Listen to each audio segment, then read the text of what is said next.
Wanda terlihat berjalan mondar-mandir di ruang tamunya. Sedangkan Tari hanya melihat mereka berdua sedang duduk bersama untuk memikirkan cara agar bisa membalaskan dendam mereka pada Citra dan Seno.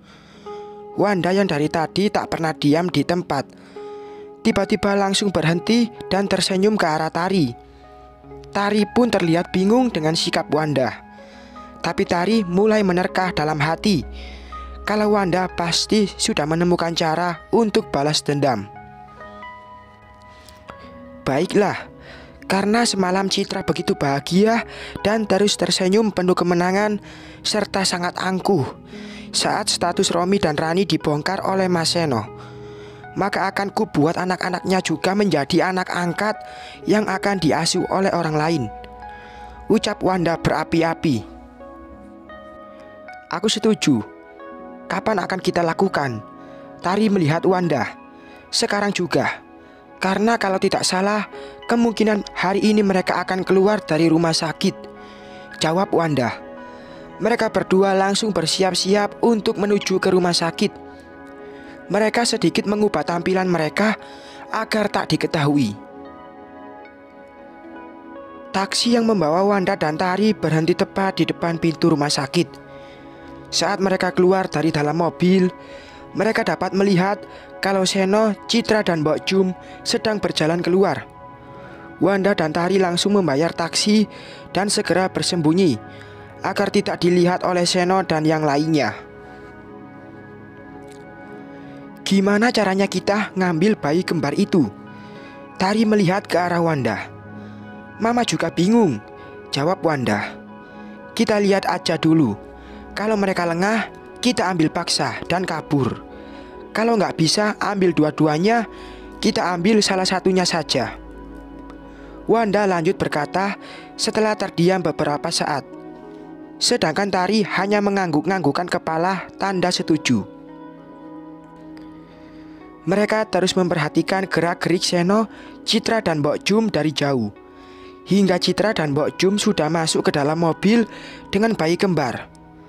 Tak terlihat ada celah yang bisa mereka gunakan untuk mengambil salah satu bayi. Tak berapa lama, terlihat Seno yang berjalan ke arah mobil dan berbicara dengan Citra. Kemudian Citra turun dari mobil dan masuk kembali bersama Seno ke dalam rumah sakit. Wanda yang melihat kalau Mbok Jum sendirian bersama bayi kembar dalam mobil, terus memaksa otaknya untuk berpikir agar bisa mengambil salah satu dari bayi kembar. Hingga Wanda melihat warung di depan rumah sakit. Lalu Wanda pergi membeli air mineral, sedangkan Tari menuju apotek di samping rumah sakit untuk membeli obat tidur. Selesai membeli semuanya, Wanda memasukkan obat tidur ke dalam air mineral dan menyuruh seorang anak kecil yang sedang memilih barang rongsokan untuk mengantarkan minuman tersebut pada Mbok Jum. Wanda memberikan anak kecil itu 5 lembar uang berwarna merah. Kemudian Wanda menyuruh anak kecil itu untuk mengatakan kalau minuman ini dikasih oleh Citra. Tari langsung tersenyum saat melihat Mbok Jum yang menggendong salah satu bayi bersandar di tempat duduk mobil sambil menutup mata. Tari berjalan mendekat ke mobil Seno dengan terus memperhatikan keadaan sekeliling. Begitu sampai mobil, kaca mobil yang hanya naik setengah membuat Tari dapat melihat dengan jelas kalau bayi yang tadi digendong oleh Citra hanya ditidurkan di tempat duduk mobil dan diganjal dengan bantal guling. Dengan jantung yang berpacu cepat, Tari berusaha membuka pintu mobil dengan pelan. Untungnya alarm mobil milik Seno sedang tidak berfungsi. Setelah pintu berhasil dibuka, Tari dengan pelan mengambil bayi yang sedang terlelap itu. Lalu ditutupnya kembali pintu mobil dengan pelan. Kemudian dia menghampiri Wanda dengan tersenyum. Mereka berdua langsung berjalan dengan cepat untuk menjauh dari rumah sakit. Setelah jauh berjalan, mereka putuskan untuk menyewa mobil rental dan mengendarainya sendiri. Wanda dan Tari yang sudah di dalam mobil rental tersebut terlihat sedang berembuk akan dibawa kemana bayi ini. hingga akhirnya mereka putuskan untuk membawanya ke pinggiran kota.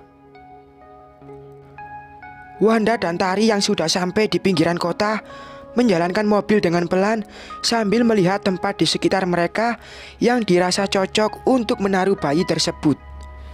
Hingga mobil mereka terhenti di sebuah rumah yang terlihat sederhana dan agak jauh dari keramaian.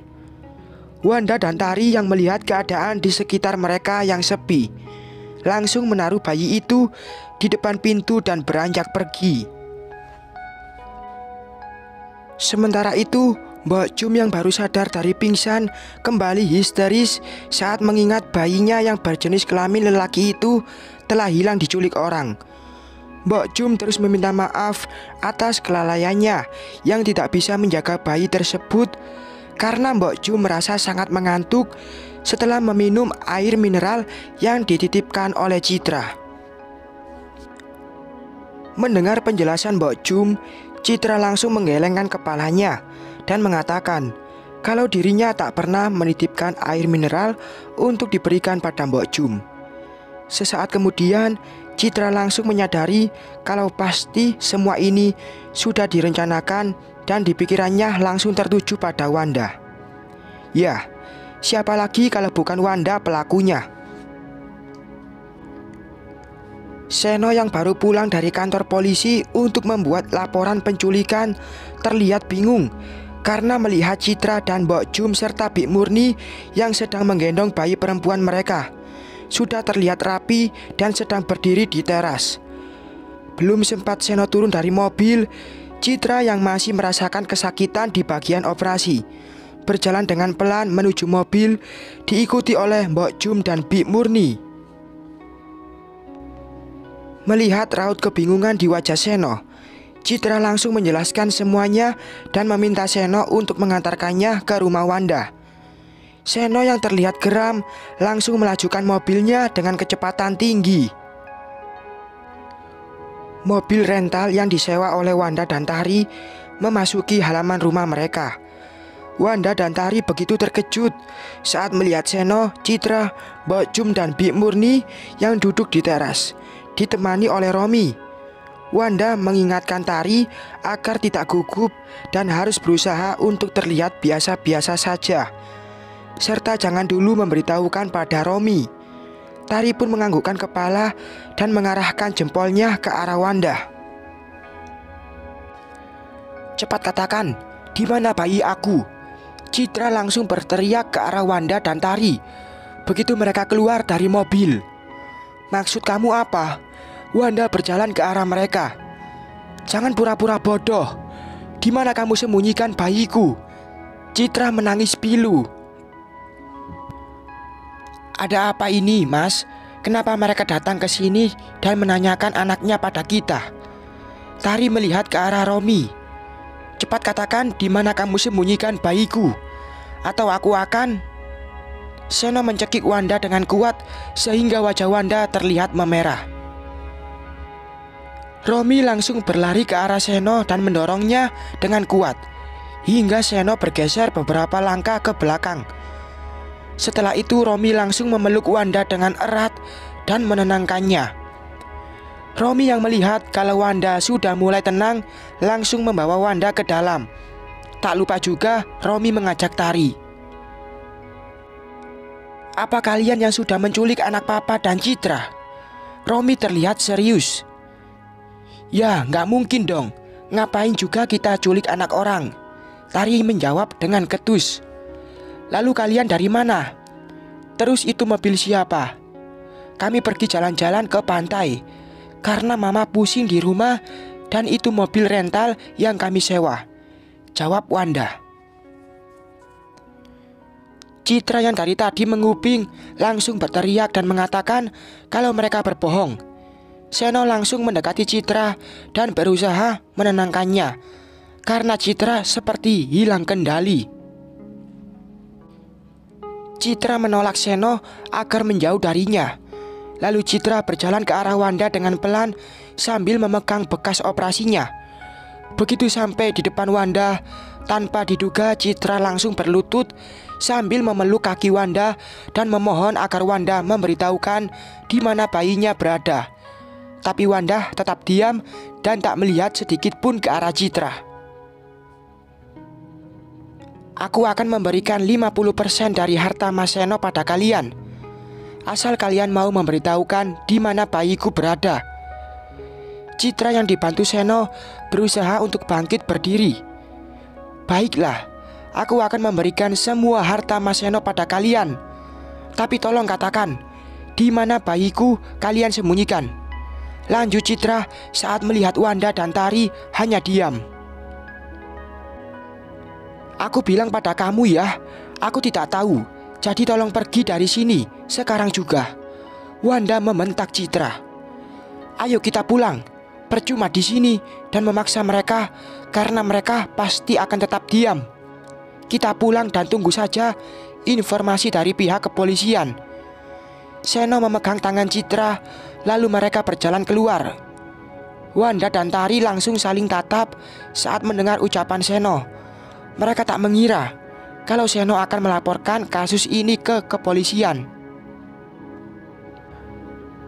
Wanda yang mulai takut langsung masuk ke kamarnya dan mengunci pintu.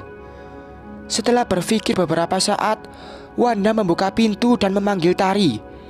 Begitu Tari masuk ke dalam kamarnya, Wanda kembali mengunci pintu.